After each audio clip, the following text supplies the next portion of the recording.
Assalamualaikum warahmatullahi wabarakatuh. Alhamdulillah, segala puji bagi Allah Subhanahu wa Ta'ala yang telah memberikan kita nikmat iman, Islam, dan kesehatan.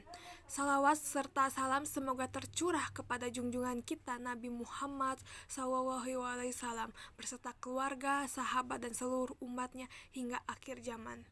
Hadirin yang dirahmati Allah, pada kesempatan kali ini izinkan saya menyampaikan sedikit tausiah mengenai agar sholat bisa khusyuk. Semoga apa yang disampaikan dapat menjadi pengingat bagi diri saya sendiri dan bagi kita semua. Kaum muslimin yang dirahmati Allah Subhanahu wa Ta'ala, sebagaimana kita ketahui bahwa mendirikan sholat adalah kewajiban bagi setiap muslim.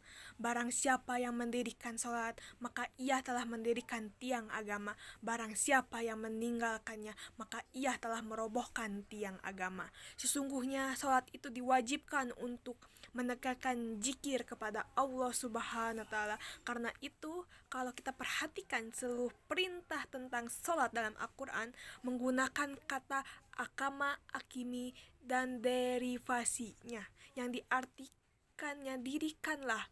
Hal ini menunjukkan bahwa dalam mendirikan sholat, selain mengandung unsur lahir, juga mengandung unsur batin. Unsur batinlah itu adalah kekhusyuan dan kehadiran hati. Karena yang demikian itu merupakan roh dan inti sholat. Perhatikan surat At-Taha ayat 14. Aku ini adalah Allah Subhanahu wa Ta'ala. Tidak ada Tuhan yang hak selain aku, maka sembahlah aku dan dirikan salat untuk mengingatku. Surat Toha ayat 14.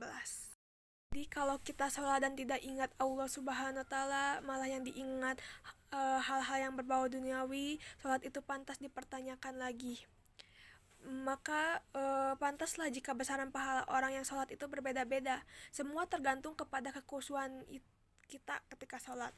Sebagaimana Rasulullah bersabda, sesungguhnya seseorang hamba itu terkadang sholat, namun hanya dicatat ganjarannya 1/10, 1/9, 1/8, 1/7, 1/6, 1/5, 1/4, 1/3, dan setengahnya.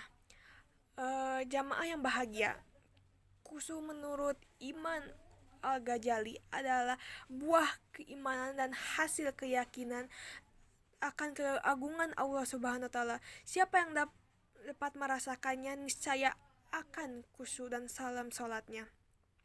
Khusyuk bisa timbul dari kesadaran bahwa Allah Subhanahu wa Ta'ala selalu melihat segala gerak-gerik hambanya, kesadaran tentang keagungannya, serta tentang kekurangan diri hamba dalam melaksanakan tugas-tugas Tuhannya. Selain itu, menurutnya makna batin dalam sholat akan tercapai sekiranya terkumpul 6 hal. Pertama, kehadiran hati, yaitu kosongnya hati dari segala sesuatu yang tidak ada hubungannya dengan apa yang dikerjakan atau diucapkan dalam sholat. Kedua, pemahaman mendalam terhadap apa yang dibaca. Ketiga, pengagungan dan penghormatan kepada yang disembah. Keempat, rasa takut yang muncul dari keagungan Allah Subhanahu wa Ta'ala atas kelalaian yang dilakukan. Kelima, pengharapan kepada pahala Allah Subhanahu wa Ta'ala. Keenam, malu kepada Allah Subhanahu wa Ta'ala atas kelalaian yang telah dilakukannya.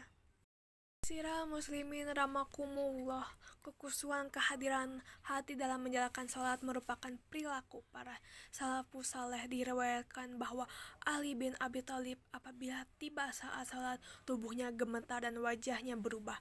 Ketika ditanyakan hal itu, ia menjawab, telah tiba waktunya melaksanakan amanah yang ditawarkan oleh Allah Subhanahu wa Ta'ala kepada langit, bumi, dan gunung-gunung. Mereka semuanya menolak karena takut tidak mampu memikulnya, tetapi aku kini memikulnya.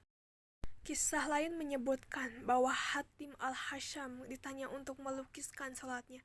Ia berkata, bila datang waktu sholat, aku berwudu dengan sesempurna mungkin, pergi ke tempat sholatku dan duduk di situ sampai tenang seluruh anggota tubuhku. Setelah itu, aku bangkit dan memulai sholatku. Kujadikan Ka'bah di antara kedua mataku, sirat jembatan ke surga. Aku jadikan ke bawah telapak kakiku surga, di sisi kananku neraka, di sisi kiriku, dan malaikat maut di belakangku. Kuperkirakan ini sebagai salatku yang terakhir dan aku pun berdiri di antara harapan dan kecemasan.